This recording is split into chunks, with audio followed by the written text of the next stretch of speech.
Magandang umaga mga ka-Pinoy MD! Ako nga pala ang inyong nurse ng bayan, Nurse Abby, always on duty. May tanong ba kayo para kay Doc? Don't worry, dahil basta tanong pangkalusugan, may sagot agad si Doc dyan. Ang next stop ni Nurse Abby, sa Quiapo, Maynila. Pero bukod sa food trip, ang kanyang misyon, makikarinderya raid sa mga kapuso natin doon. Kumain ka na ba? Kung hindi pa, ay perfect! Dahil ngayon, nandito tayo sa Quiapo, Manila! Pero hindi lang ito food trip ha, dahil sabi nga nila, a way to a man's heart is through his stomach. Kaya naman, kakamustahin natin ang mga tao sa kusina sa ating karinderya raid. Let's go! Sa kalsadang ito sa Quiapo, matatagpuan ang isang kainan na pagmamay-ari ni Nanay Jennifer na 2 dekada nang nagluluto. Anong specialty mong ulam o niluluto, ma'am? Wala akong masal pambato lahat ng chicken adobo, curry. Lahat ng klase ng luto ng manok. Tapos mga vegetable. Tapos, ma'am, anong oras nagsisimula ang pagbukas niyo dito sa karinderya? Sa mga 5 a.m. Tapos, anong oras kayo wala nagsasara? akong sara. Hala, 24 hours. 24 hours? May tindera ka sa gabi. So, anong oras ka naman natutulog kung 24 hours noon? 12 midnight. Ang daing ni Nanay Jennifer, sa edad niyang 63, mabilis na raw siyang mapagod. Hinihingal ako. Minsan, pag talaga nalasabahan, nahihilo. High blood din kasi ako. High blood ka. Diabetic pa. Hala, naku, ma'am. Dahil mataas ang cholesterol ko. Ano ang diet natin? Paano tayo kumain sa isang araw?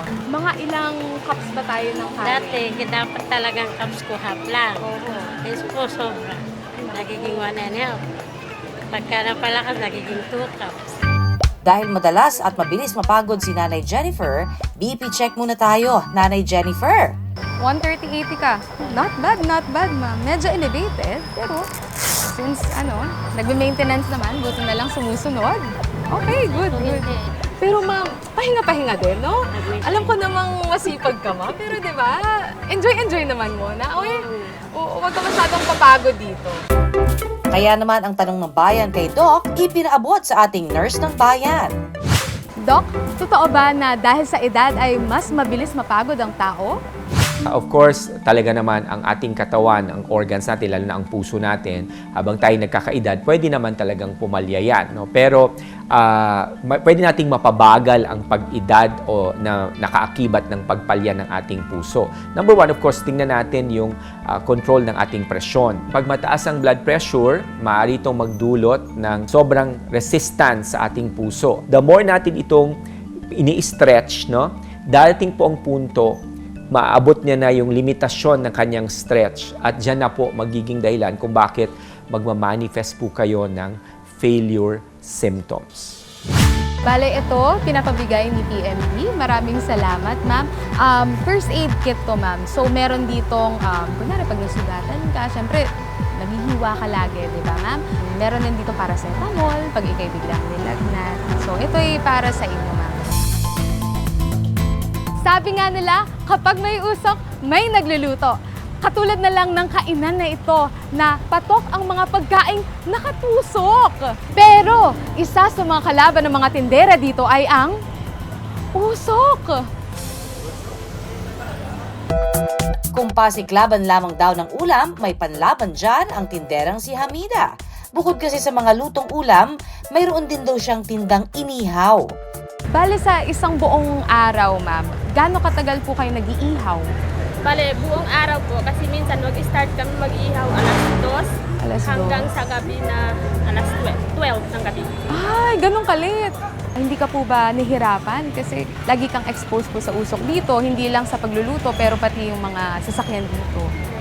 Minsan kasi pag makaano ako ng mga usok, minsan nararamdaman ko na parang yung hininga ko parang hindi masyado okay, ganun. Tapos, minsan pag mainit yung araw, napapagod ako, minsan nahihilo na rin ako. Nurse Abby, ipaabot mo na nga kay Doc ang tanong ni Hamida. Doc, totoo ba na ang madalas na exposure sa usok ay nakakadulot ng TB sa tao? Ang tuberculosis ay isang nakakahawang sakit. Hindi yan nakukuha sa environmental toxins, no, tulad ng sa usok. Maaring may nagkataon lamang because pagka-expose sa usok or sa mga pollutants, definitely hihina din ang resistensya ng kanyang baga. Kung hihina po ang inyong resistensya, then ma-overcome nito ang ating immune system, kung kaya't maaari po tayong magkaroon ng infeksyon ng tuberculosis sa ating baga. Mabuti na lang at may maayos na ventilation sa lugar. Dahil pagluluto ang madalas na ginagawa nila, tila'y nakikipaglaro sila sa apoy. Kaya naman, hindi na bago sa kanila ang pagkapaso. Katulad na lang ni Ma'am Aya. Kaya tara, kamustahin natin siya.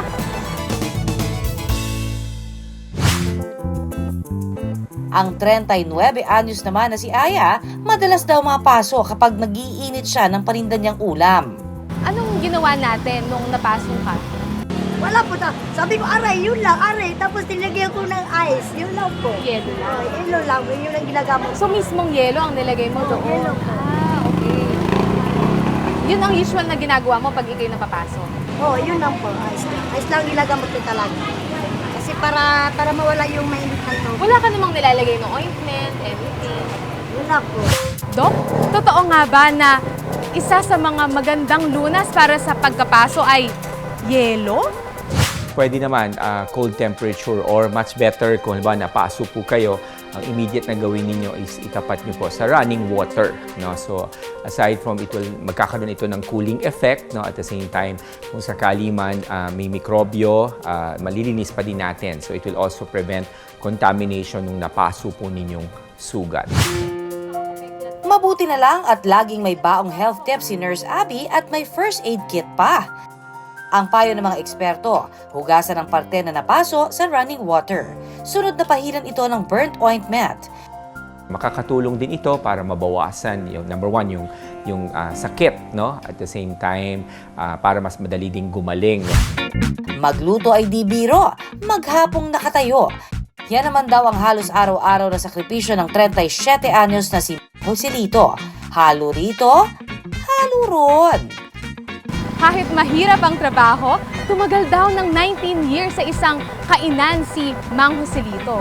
Ngunit kapalit nito ang madalas na pananakit ng kanyang mga kasukasuan. Tara, kamustahin natin siya. Bali sir, anong ginagawa niyo sa isang buong araw? Kasi gigising ka ng 1:30 AM, tapos yun, dyan ka lang lagi sa kusina. Kasi hindi ka man na pwede makaupo. Kailan, lagi mo babantay yung trabaho mo talaga. Kasi hindi pwede yung nakakaupo ka ng matagal kasi ba mamasusunod yung luto. Tapos sir, nabanggit niyo sa akin na, di ba, may sumasakit sa inyo. Tolerable po ba yung pain o talagang sobrang sakit? At recurrent po ba? Meaning, paulit-ulit? Titiisin mo talaga yung sakit. Minsan, ina-aplasan ko na yung pang-aplas talaga, yung mga amiga talaga. Minsan maano naman, pero maya-maya, bumalik na naman ang sakit. Ay, Dok, totoo nga ba na ang madalas na pagtayo ay nakakadulot ng joint pain? Supposedly, pag tayo po ay nakatayo, no, meron pong valvula na nagdadala o kumbaga, para yung daloy ng ating dugo ay hindi maapektuhan ng gravity sa ating pagtayo. No? So, ngayon, itong mga valvula na to, lalo na doon sa ating mga veins, pwede po silang nagiging depektibo, lalo na pag palagi nga po tayong nakatayo. Iwasan nyo rin po ang pagbubuhat ng mga mabibigat, no? Aside from iwasan na matagal na pagtayo, no? O masyadong malayong paglalakad. Mang Joselito, tandaan po natin ang payo ni Doc Oyi. Para sa iyo rin ang pabaong Pinoy MD First Aid Kit. Makakatulong po sa'yo kasi nga, di ba, nasa kitchen ka. So, hindi naman natin may iwasan na medyo merong mga minor accidents, mga cuts, meron itong mga paggamutan na pwede makatulong po para sa inyo. No?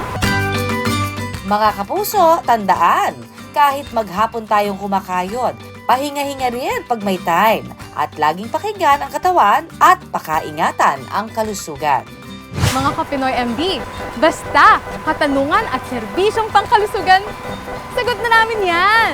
Hanggang sa susunod kong duty, baka naman lugar na nyo ang mabisita ko. Hanggang sa muli, Kaya, huwag magpapahuli at i-comment na sa aming social media page ang lugar na gusto nyong dayuhin namin.